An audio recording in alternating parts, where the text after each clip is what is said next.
and then we'll go on to the Chief Executive and the Chief Financial Officer. All those in favour, please say aye. Contrary, carried. Very much. Righto, I'd welcome Phil and Ross to our last update of the term. You are standing between us and valedictory speeches, but I hear you have some good news about our credit rating. Or I might let Ross tell that story, but yes, in a word. Thank you, Your Worship. So just quickly, I'll cover sort of similar territory for consistency quickly. We are in, albeit that we're only 2 months into the financial year in terms of what we're reporting on here, things are on track and looking good. Ross will cover the detail, but, favourable in terms of revenue and expenditure, carrying on the sort of pattern from the previous 12-month period.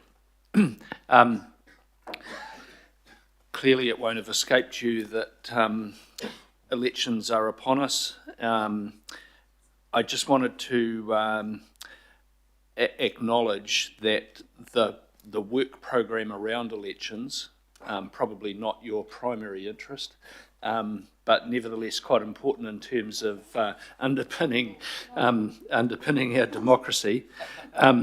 So things are actually going pretty well. It does, I'll be honest with you, it does give me conniptions this time of year, for the simple reason that it's quite a logistical exercise running the election.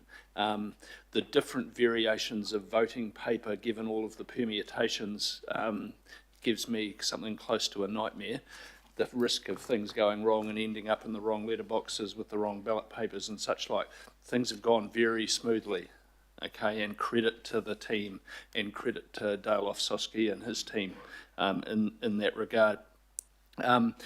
There are some differences this time as the process sort of obviously evolves. There are, by the time we're finished, there will have been 100 on-the-go events, opportunities for engagement with the community around the voting option. We've trained 150 volunteers to support those efforts. There are 24 libraries doing special voting, and 100 staff have needed to be trained in terms of supporting that process. There are 185 voting places in the sense of having voting boxes around the region. So, and I'm not really doing justice to the breadth of the effort there, but it's in a good shape. I also acknowledge that your partners in this governance venture in terms of Hokora are also in a process at the moment, and that's going smoothly. Obviously, they're on the same cycle in terms of appointments to Hokora and subsequently appointments to the committees once known post-election. We've talked a lot already in the two previous items about the key aspects of CCO reform. Suffice to say that the transport aspects are dominating our thinking and planning at the moment. I do, not to labour or repeat too much of the earlier conversation, but the way this is being managed is most definitely in conjunction with, collaboratively with Auckland Transport. There is a work program of some emerging kind of sophistication, for want of a better word, underway. There are 8 work streams within that, and Auckland Transport are represented in those. And everything from the development of the submission that you've talked about earlier to the questions of defining the scope, the functioning of a public transport CCO, decisions around, for the new term, sure, but decisions around the extent of delegations to that entity from the governing body, the relationship with local boards and the decision-making allocation there, that's being worked on. There's already been work in terms of the policy and strategy functions and an agreed way forward to bring some people in early from Auckland Transport. So that is planned and underway. There is planning work in terms of the future operation of the new Regional Transport Committee. Obviously, we need a bit of a head start because of the timeframes and frankly, strategic importance of the 30-year transport plan. So that's underway. And then, I thought we were going to get fire alarmed out. Yeah. And then, obviously, there's quite an effort going on in terms of staff communications, given the impact of the changes for quite a significant number of people. The dialogues there, I've personally done a session with all AT staff and some other sessions, and I've visited with the AT board twice now, I think. Councillors Chris and Morris, yes, twice. And I did want to acknowledge the board, the Auckland Transport Board's work on the risk framework. That's very useful, and managing, mitigating that risk has got to be a key focus in terms of the transition. I'll leave it there. I wasn't going to mention this, but I will because it came up indirectly in some commentary from the Deputy Mayor earlier. I think it is important that we do some more work to document the learning, the pluses, the minuses, and what have you of the Super City experience after 2010. We are being asked frequently about that experience because of the wider discussion about local government reform nationally. Okay, questions in the political ether about the role of regional councils, regionalising of local government structures and such like.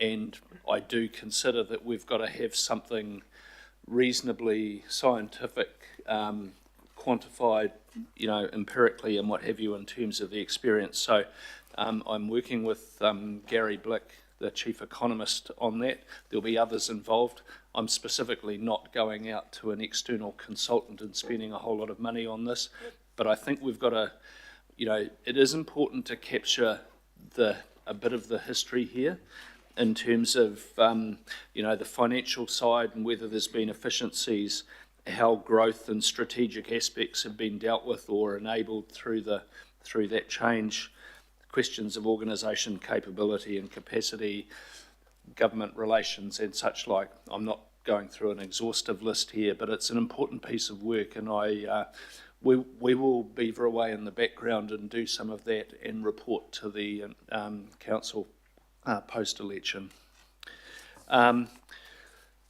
Regional deal discussions are continuing, I think, positively, and we're on track to have an outcome from that later this year in line with the government's timeline. I'm not at liberty to talk about the detail of that, but I will do as soon as we've got a bit more progress made, and it is on its way to be reported back to you this year as a governing body, and likewise to central government. I acknowledge the release of the State of the Environment report. I won't do justice to that by starting to talk about the scope of it, but it is a very important document, and I just draw your attention to it for those who haven't seen it. I acknowledge the payment of the $45 million special dividend from the port company in relation to the Marsden Maritime Holdings shareholding, going to the future fund. So good news in that regard. On the recovery front, now 987 buyout offers accepted, 915 sales completed, 1,144 valuations communicated. So the end number is is forecasted about 1,185. Don't quote me on precisely that, but we're getting very close, and on track for the completion of those buyouts as anticipated for the end of the year. The transport program, 83% complete, and 330 properties now cleared with houses removed post buyout. So good progress in that regard.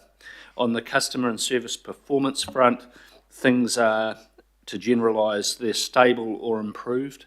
There have been some improvements in terms of customer feedback, building consent feedback sitting at 75% customer satisfaction. The volumes are stable, 1,500 consents in the last month. That tracks broadly what we've seen in recent times, slightly up on this time last year. There had been an issue with customer satisfaction in the resource consents area. That was partly due, we think, to a significant spike in resource consent volumes as people put consents in to get in ahead of changes in the development contributions regime. Okay, and the evidence of that is that customer satisfaction in the last month has improved by 21%. So the volumes are now under control and people are happier because they're getting through the process quicker. This is a little bit random, but pool and leisure memberships of our gyms and what have you are up 19% in the 12 months to August. Okay, so the team leading in that space are doing a pretty awesome job, frankly, in terms of that business through the door, that offering to our public in terms of membership.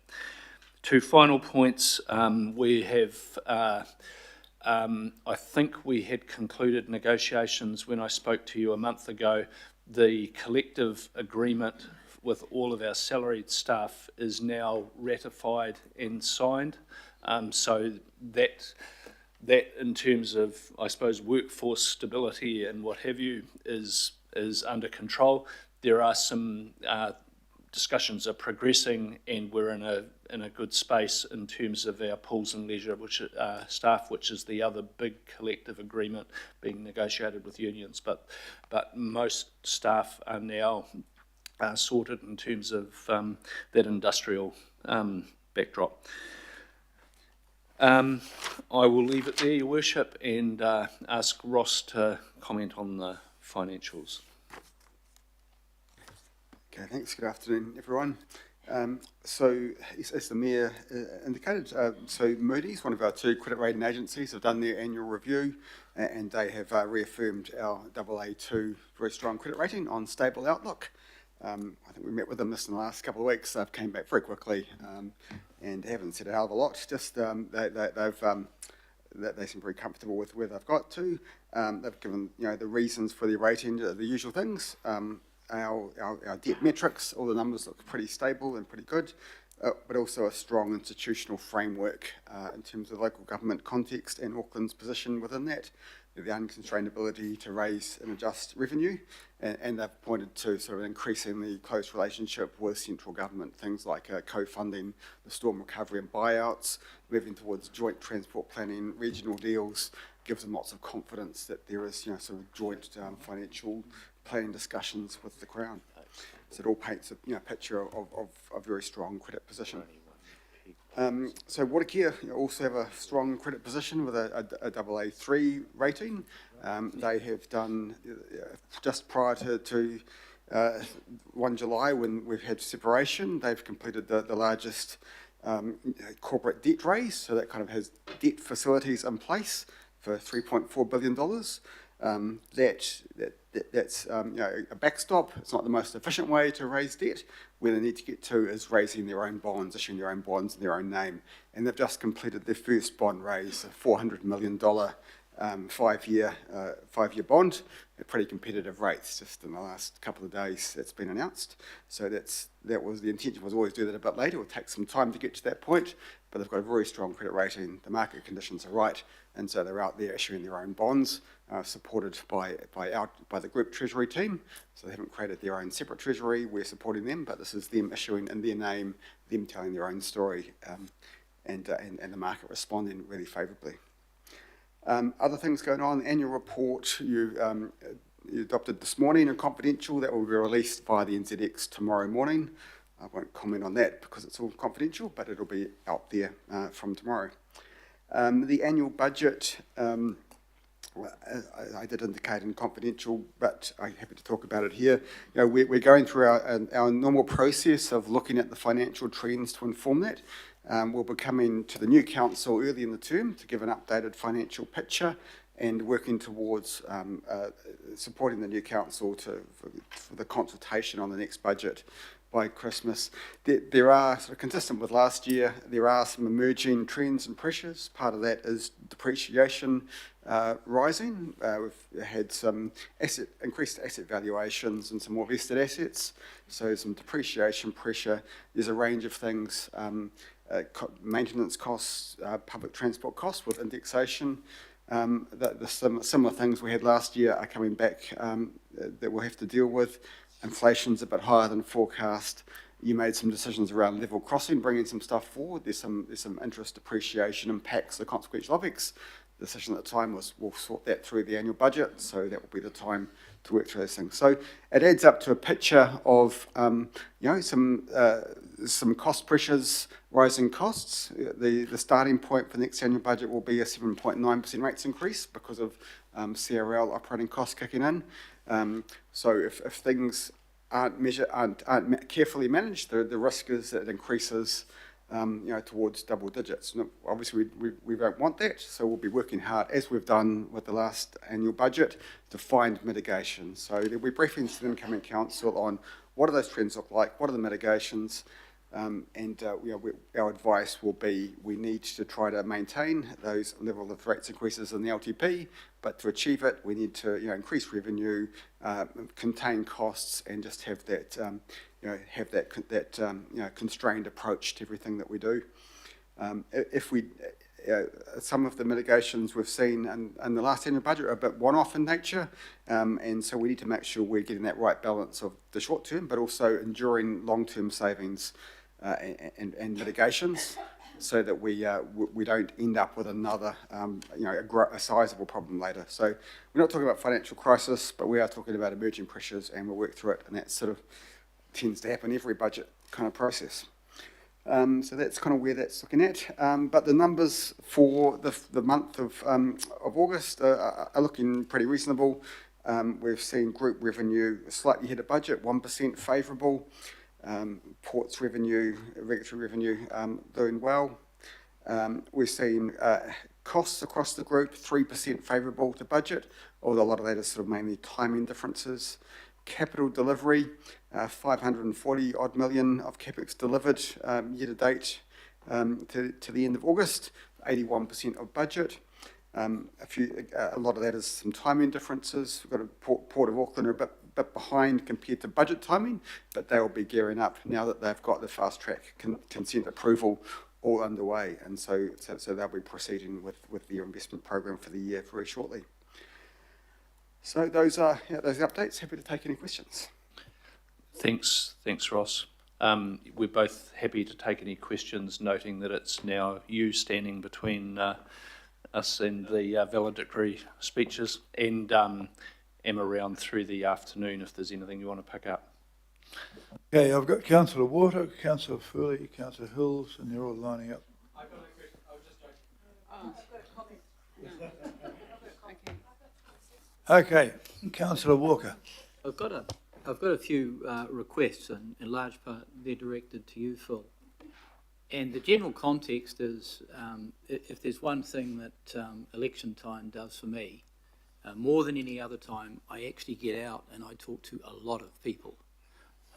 Ordinary homeowners, people in business, contractors, and I get a lot of intelligence.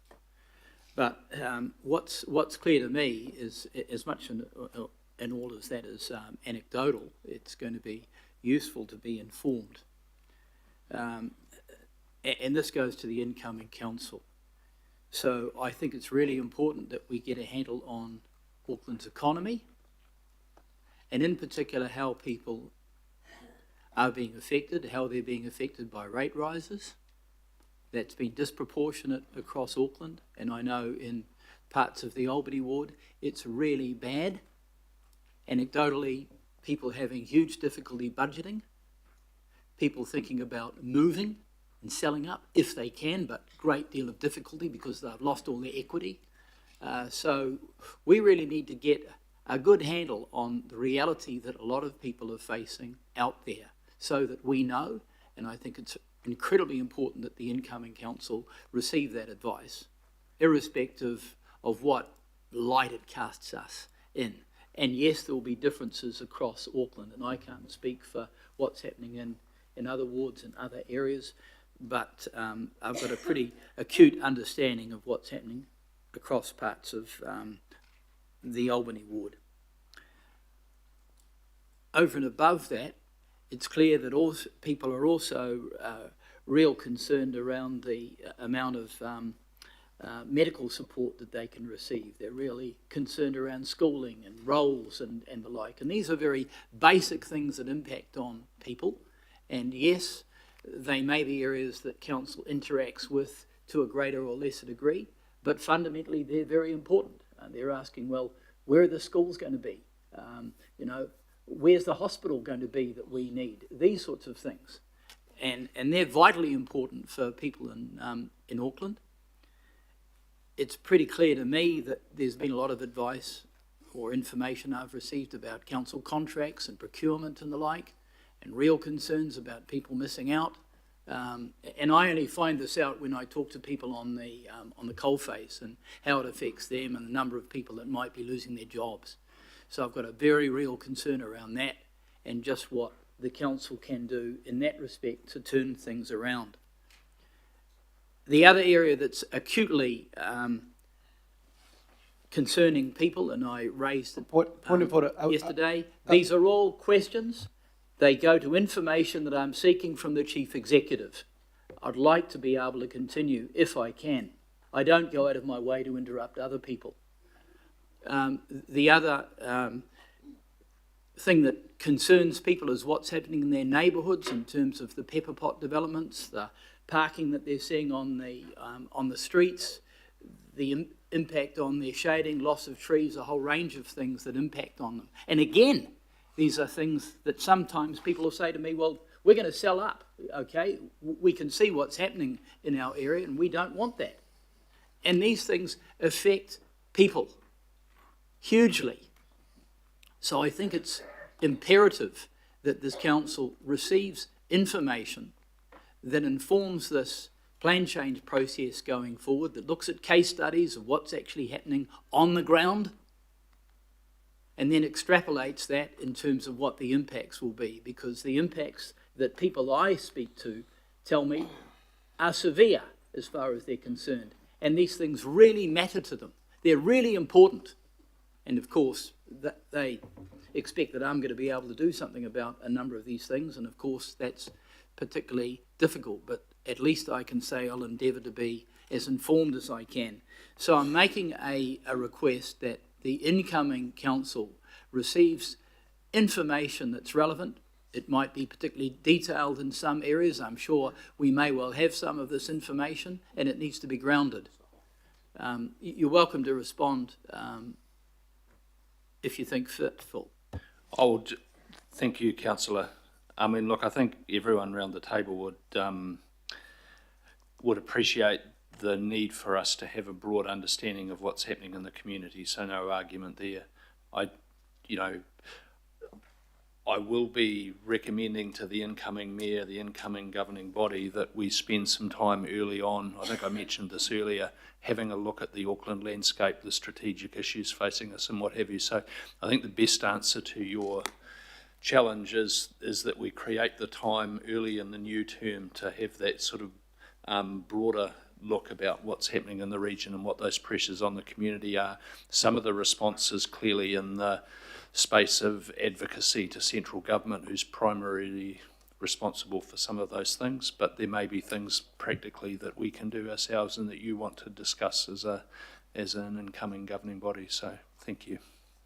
If I can just make one further remark, and that is that a number of these issues, they actually compound on each other. So on the Hibiscus Coast, for example, we've got a cap on sewage connections now. That impacts on property values. So the person that's lost the equity in their property looking to sell maybe can't even sell, without taking such a cut that it impacts on everything. These are blunt realities that people are facing, where a whole lot of things are coming at them together. So they're important. Thank you. Thank you for that. Councillor Foley, please. Kia ora. Just a question, Phil. Recently we saw a huge march in Auckland around pay equity for women, and I wonder, are you able to talk to that in terms of what we did as a council in finishing off that, the pay claim for our library assistants? Kia ora. Yeah, thank you, Councillor. So, important to acknowledge that with the change in legislation, the pay equity claim through the formal process that we had been dealing with was put on the shelf. What we did as a consequence, however, was to have we had already acknowledged and therefore had a good faith responsibility, in my view, to follow through on that question of pay equity for some of the people in our libraries area. We concluded those discussions, and those changes have now been made and frankly very positively received. So we had provided budget to do that, and so we're in a fortunate position financially to be able to. So that's concluded. More generally, we've applied the latest living wage update, and we've had a focus at the bottom end of the salary line, which has an equity effect as well. So to be honest, I'm pleased with where we're at there. We've been able to deal with it, and it's been very positively received with the PSA and by the staff affected. Kia ora, and I really appreciate your leadership on that. Thank you.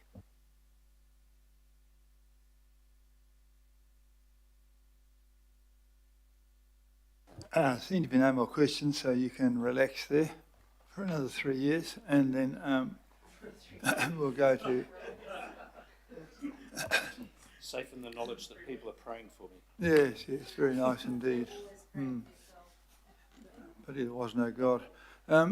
Councillor Deputy Mayor Simpson. Thank you, Your Worship. I just think it's appropriate, considering it's the last governing body, to pay tribute to both the Chief Executive and the Chief Financial Officer. I'll start with Ross, and I'm sorry he's behind me. I wish he was in front of me. But we did start this term off with a $325 million budget gap. And we've gone from that to the results in the annual report, which I am unable to share until tomorrow, but which I will say I believe are very favourable. In between all that, we've done the sale of the airport shares and started up the Auckland Future Fund. And not to mention the fact, and I've said it before, that we have achieved the highest savings result over the last 3 years of any council term and any council in New Zealand. So I think financially we are in very good hands, and to hear it confirmed yet again today that we have kept our credit rating in amongst all of that is in no small part put at the feet of our wonderful Chief Financial Officer and team. So I do want to pay tribute to you, Ross, and the team of people, the wonderful team of people that you have working with and for you. Chief Executive, the same goes to you. It's been a monumental 3 years. You've had some tough things to do, without a doubt. But in my opinion, one of the hardest things you've had to do is negotiate our way through the floods with the team and the impact of that to the people of Auckland and as an organisation. You've also had to take on board the absorption of the CCOs, Panuku, the change of work around Tātaki, economic development, etc. So it's been a lot for you to do. I'm very nervous about what you're going to do over the last little week before we're sworn in again, because Gloria knows what you'll do with the delegations that are given to you, but I urge you a little bit of caution, please. Wait for us to come back. But in all seriousness, you've done a great job too. So we only employ one person, and that's you. And I think on behalf of us all, I just want to say thank you to you and your vast team for the work you do on behalf of us and on behalf of Aucklanders. Thank you.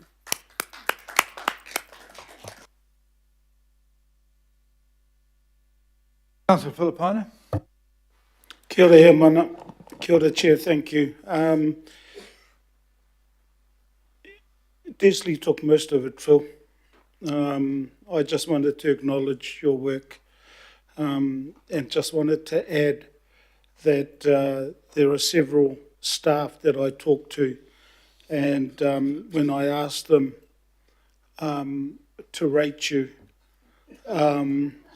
some of them we want to see that, Councillor, we want to see some of them that. I won't repeat what they said, but 99.9% of the people said that under your leadership, they are very positive in the direction that the council is heading. So I congratulate you on that, because I know we had a talk when you were looking at, not looking, but you did do the restructuring when you first came in. So full congratulations to you. I'm going to now mention something, because you ended up talking about the last 15 years of Auckland Council, things that may have gone well and those that may not have gone well. I'm going to mention something that I forgot to mention at item 10 with Letitia and with Carl, and that is the asset sales in the 10-year period between 2015 and July of 2025. That was overlooked in that particular item, and that asset sales contributed $761 million, which was in excess of what their target was, the SOI, and that excess was 129 million. But also Eke Panuku achieved over the total sales in 10 years of 1.05 billion.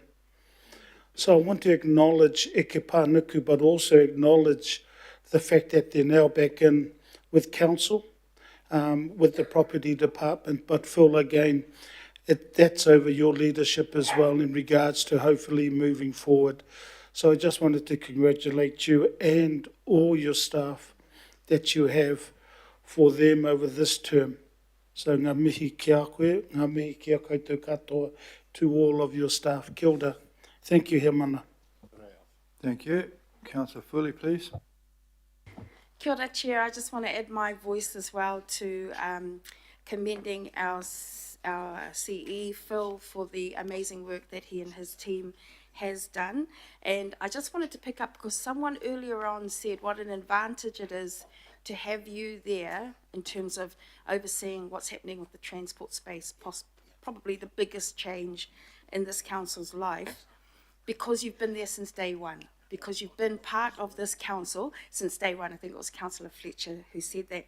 And it made me think immediately of what we say in the South Auckland when you're my day one. Someone is your ride or die, you call them your day ones.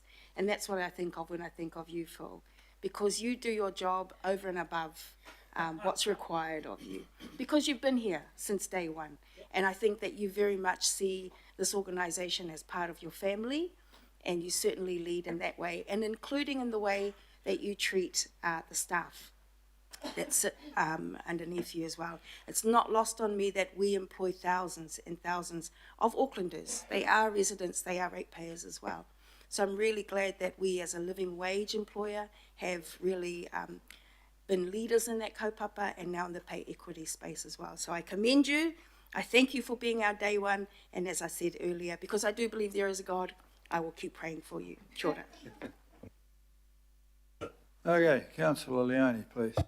So I just also want to commend you, Phil. I know that you've had a lot of acknowledgements now, but I mean, given we're not sure how things are going to work out after the election, I just really want to acknowledge the great leadership that you've provided for our city, and to Ross and to all of the staff, really. I know that when you became the CE, you were going to be great to take our city forward, and you'll continue to do that. Just also want to really highlight the Māori outcome space as well, and the great things that have happened there. So thank you so much for your leadership. And yeah, thank you again. Hope you do get a little bit of a break. Thank you for that. Councillor Hills, please. Thank you, Mayor, and I know that some councillors hate it when we go on thank you sprees, but I don't really care. Just want to say thank you to Phil. It's great to have him in the role, and I know that staff really appreciate it. But I just want to acknowledge all our staff, and especially our CSAs and the democracy team, and the people who put up with put up with us. I won't say any other words, but just, it's a huge undertaking, all the random stuff we have to deal with, whether it's big or small.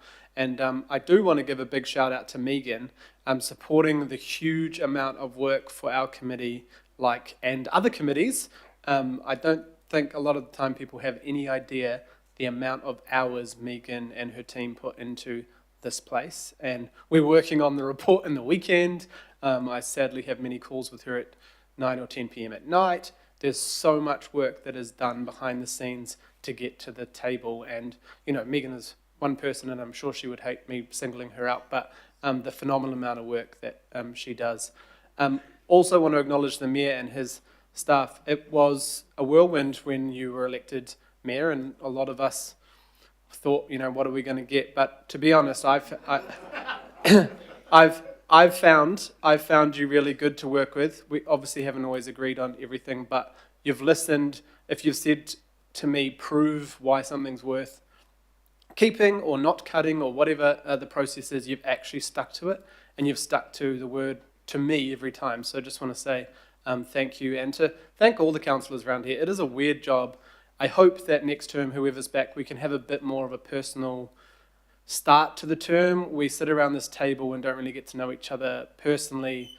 It's a very odd work environment, sometimes very lonely around the table. So just want to acknowledge each other, genuinely, because we all come here for the right reasons, I believe, and choose to vote certain ways and do certain things based on what we hear from our community. So I do hope for us and the local boards and everyone we work with that we can have a more stable term next time. Hopefully no natural disasters and things, but or pandemics. It has been a really hard time for our staff and the elected members. People don't like it when we talk about ourselves, but I think this is an important job that we don't often really think or talk about as an important job. So good luck to everyone, and big shout out to my co-buddy Chris. It's going to be strange without you. It's very lonely standing at the Milford Mall and the Devonport New World and the ferry all by myself. And Leighton was not impressed that he had to put up billboards, and now he's seen why you probably didn't like putting up billboards with me, because I don't do a lot of the billboarding. I do a lot of standing around. But it's, as you can imagine, billboards are not my forte. But and Angela, just honestly, Angela, having you as deputy chair to this committee and the things we've had to do, and honestly, your integrity and the work you do, and I'm going to miss you so much as well. So, yeah, I know some people don't like these types of speeches at governing body, but, at Parliament they spend a whole day doing closing speeches and all sorts of different things, so we can spend 5 minutes acknowledging. But congratulations to the council, all the people involved with it. It's really hard. The next 3 years will be hard for whoever's here too, so thank you. Well, thank you very much for that. I'm going to move that we receive the information provided in the report of the Chief Financial, and there's a fight over there. I'll throw someone up this side for a change. Councillor Bartley. That's exactly why I chose you. Fantastic skill set. Righto. I think we've had enough about that. All those in favour, please say aye. To the contrary, carried very much. Okay, we got through a good day. We've approved several kilograms of the annual report. So anyone who feels we're not sufficiently open and reporting on that is welcome to wade their way through that. It took me a day and 3/4 to read that lot there, and I didn't find too many mistakes. Now, we get to the stage where item 19, valedictories. This will be something new for me. Thanks to those of you who have served Auckland so well over